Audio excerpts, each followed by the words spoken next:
हम सत्कार योग गुरु रूप सत्संग जी प्यार से कहना दयान निरंकार जी। सत्संग जी,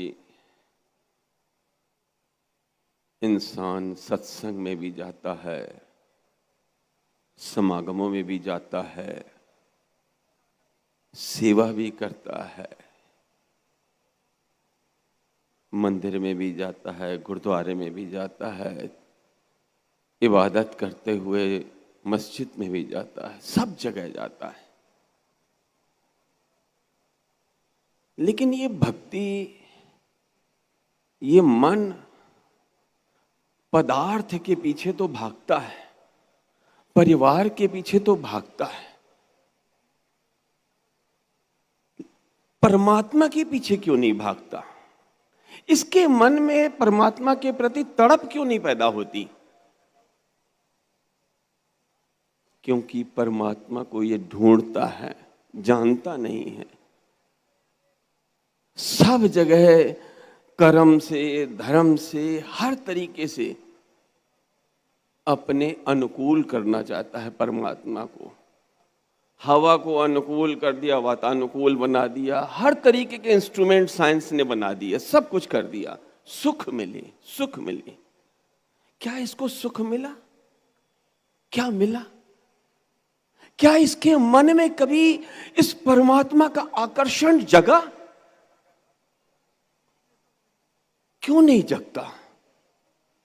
धन से ये प्रभावित है, इसका मन प्रभावित है, मान सम्मान से प्रभावित है। जिससे मन प्रभावित होता है, ये उसकी तरफ बेतहाशा लग जाता है, बेतहाशा। फिर ये रुकता नहीं है।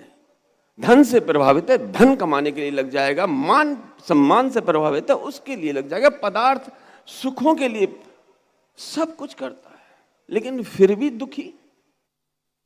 आज ये देखिए आप, जो त्रिवेणी के संगम यहां दिखाई दे रहा है, ये निरंकार भी है, साकार भी है, और भक्ति भी है, भगत भी है, भगवान भी है। क्यों? क्या दे दिया? क्या दे दिया? क्या ये कमाल ये करते हैं, खोया नहीं है। हे इंसान, तूने इस परमात्मा को भुलाया है, भुलाया है। बस जिस दिन तुझे इसकी याद आ जाएगी, उस दिन तुम्हें समझ के लिए दौड़ना पड़ेगा। कबीर जी को 9 जन्मों का पता था, याद थी। किस जन्म में मैं मरा, फिर क्या हुआ, किस योनि में मैं आया गया, सब पता था। तड़प थी मन में तड़प थी। उसने कभी उल्हामा नहीं दिया, उसने कभी इस परमात्मा के ये नहीं कहा कि यार जिंदगी भर मैंने तुम्हारी तपस्या की, तुम्हारी भक्ति की, मेरे जो पास आने वाले लोग हैं उनके पास बंगले बन गए, सब कुछ साधन आ गए सुखों के, मैं उसी झोपड़ी में रोजमर्रा के उसी से खाना पीना मेरे चल रहा है। ना जी, लक्ष्य बड़ा था, लक्ष्य बड़ा था। उसे तो परमात्मा में लीन होना था, लीन होना था। ये सतगुरु यही कमाल करता है। गुरु कृपा जे नर कौ कीनी, ते ए जुगत पछानी। जिसके ऊपर ये विशेष कृपा करता है, वही इस युक्ति को समझ पाता है। आप सोचो कि हम सवेरे उठते हैं, अच्छा खासा नाश्ता करते हैं, दिन में भूख लगती है, लंच के टाइम में ऑटो मोड में भाई जल्दी ला, जो बना हुआ, बड़ी भूख लगी है। कमाल है यार, सवेरे सवेरे इतना हैवी नाश्ता करके गए, फिर भूख, फिर खाया, फिर रात को भूख। हद हो गई, हद हो गई यार। इतना मंदिर में जाते हो, इतना पूजा पाठ करते हो, इतना जप तप करते हो, इतना सत्संग करते हो, इतने संतों का, इस परमात्मा की भूख क्यों नहीं लगती? क्यों नहीं लगती? लक्ष्य का पता नहीं है, लक्ष्य का पता नहीं, खौफ नहीं है, डर। कहते तो हैं, सुनते तो हैं, सुनाते तो हैं, एक दिन मर जाना है, सब यहीं का यहीं धरा रह जाएगा। अरे यार, ये तो सब जानते हैं, संसार जानता, सबको पता है, फिर भी ये धक्का क्यों नहीं लगता, धक्का क्यों नहीं लगता। एक फकीर खड़ा था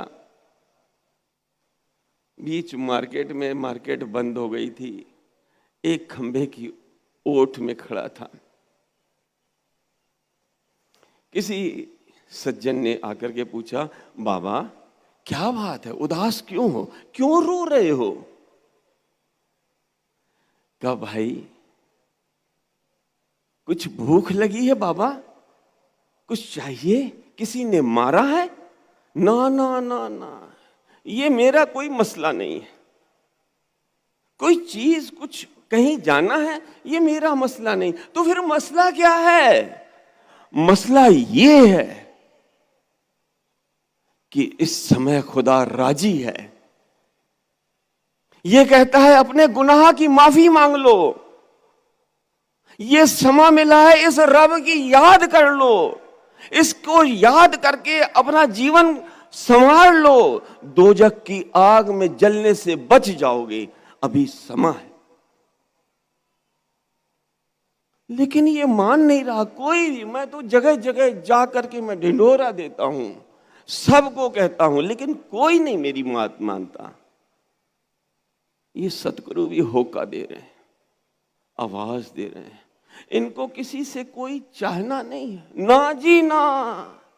आज 52 साल दास ने इनके चरणों में गुजार दिए, तब से लेकर के देख रहे हैं, इनकी कोई चाहना नहीं। ये तो अपने सुख आराम छोड़ करके संसार को सुख के साथ जोड़ना चाहते हैं, इससे ज्यादा इनका कोई स्वार्थ नहीं है। इस हरि के साथ जोड़ना चाहते हैं, इस परमात्मा के साथ जोड़ना चाहते हैं, इसकी भूख पैदा करना चाहते हैं कि यार तू भूल के बैठा है इस परमात्मा को, इसीलिए तू इतना दुखी है। एक दिन किसी मैयत में, किसी कब्रिस्तान में वो बाबा भी मिल गया, वो फिर वही सज्जन सेम टू सेम मिल गए, उसी तरीके से एक कब्र की आड़ में बैठे रो रहे थे।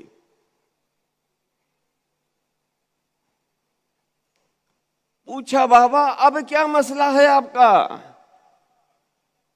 कहा, अब इन कब्रों से निकल निकल करके आहें भर रहे हैं, तौबा कर रहे हैं, गुनाहों के लिए माफी मांग रहे हैं, कह रहे हैं मुझे, हे फकीर मुझे माफ करा दो, मेरे गुनाहों से मैं तौबा कर रहा हूं। अब खुदा कह रहा है समा गुजर गया, जब समा था इतना कहा तब नहीं माना, अब क्या होगा। समय की बात है, समय रहते अगर मैंने अपने जीवन को संभाल लिया, अपने सांसों को संभाल लिया, दूसरे को क्या सुनाना है। जिस समय ये आवाज आ जाती है कि आपने बोलना है, मेरी रूह कांपने लगती है, मैं क्या बोलूं इस खुदा के आगे, इस पीर के आगे, इस मुर्शद के आगे, इस सतगुरु के आगे, मैं क्या बोलूं, क्या बोलूं। ये बोलने का नहीं, ये जीवन जीने का मिशन है। प्रैक्टिकल जीवन सिखाते हैं कि इस जिसके लिए तूने ये देह धरी है उसकी तो कीमत कर ले। ये होता तब है जब अपने यार पर सिद्क हो, विश्वास हो। अभी शबरी की बात आ रही थी, किसी बहन ने, महापुरुषों ने कहा शबरी की बात। शबरी एक सब जने जानते हैं खूब, और उत्तर प्रदेश के लोग तो खास तौर से जानते हैं। एक भील राजा की पुत्री थी। एक दिन बहुत सारे जानवर इकट्ठा हो गए। भाई क्या बात है, क्यों माँ ये क्यों इकट्ठे हुए हैं। कहा बेटा इनकी कल कत्ल होगा, इनका जो मीट बनेगा उस सबको बांटा जाएगा, तेरा विवाह होना है। रातों रात उस बात को सुन करके दहशत में आ गई, घर छोड़ कर चली गई। कहाँ गई, जहां तपोवन था, जहां ऋषि मुनि तपस्या करते थे। छिप छिप करके सेवा होती है, छिप छिप करके। दिखावे का नाम सेवा थोड़ी नहीं है। ये निरंकार देख रहा है, ये गुरु अंतर्यामी है, तो सब जानता है कहाँ कौन मेरी सेवा कर रहा है। इसको बताने की, एक्सपोज करने की कोई जरूरत नहीं है। ना जी ना, ना। छिप छिप करके हवन के लिए ये लकड़ियां ढूंढती थी, सब कुछ इंतजाम करती थी। कमाल का सिद्दीक, कमाल का सिद्दीक। एक समय आया, पता चला, सब लोगों ने ढूंढ करके इसका पता किया, कौन है ये जो इस तरीके से सफाई भी कर देती है यज्ञ कुंड की और लकड़ियां भी ढूंढ लेती है। पता चला शबरी है। ले आए मतंग ऋषि की दरबार में। मतंग ऋषि ने कहा कि तू मेरी पुत्री बनकर के तू मेरे साथ रह। समा गुजरा, मतंग ऋषि का भी अंतिम समय आया। अब किसके हवाले करके जा रहे हो गुरुदेव? कहा एक दिन शबरी तेरी इस तपस्या, इस सेवा से प्रभावित होकर के प्रभु श्री राम तेरे कुटिया में आएंगे। क्या बात है, जवानी से बुढ़ापा आ गया। अरे राम राम राम राम राम राम, बुढ़ापा आ गया। इस कदर पेशेंस, इस कदर गुरु के वचनों की पूर्ति करने का जज्बा, क्या बात है। ये है भक्ति, ये है भक्ति। हमें अपने आप को टटोलना है। मैं शबरी का तो उदाहरण दे रहा हूं, मैं कहां खड़ा हूं। महत्व तो मेरे जीवन का है ना। मेरा भाई डीएम है, मेरा पिताजी कमिश्नर है, अरे मैं क्या हूं? ये कहते हैं तू अपना जीवन सुधार। ये मार्गदर्शन देते हैं पल पल पर, एक एक क्षण में रक्षा करते हैं, रक्षा करते हैं। दास इसका जीता जागता मिसाल है।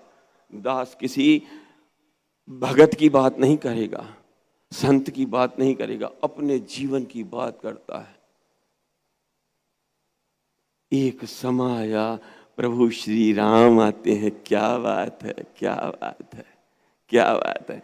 अगर ये कोई कहे लंका को विजय पाने के लिए प्रभु श्री राम 14 साल के वनवास में आए, ना जी ना, ना। वो अपने करके, अपने इतनी मिलिट्री थी, सब कुछ था, कर लेते, सब कुछ कर लेते, ना जी ना।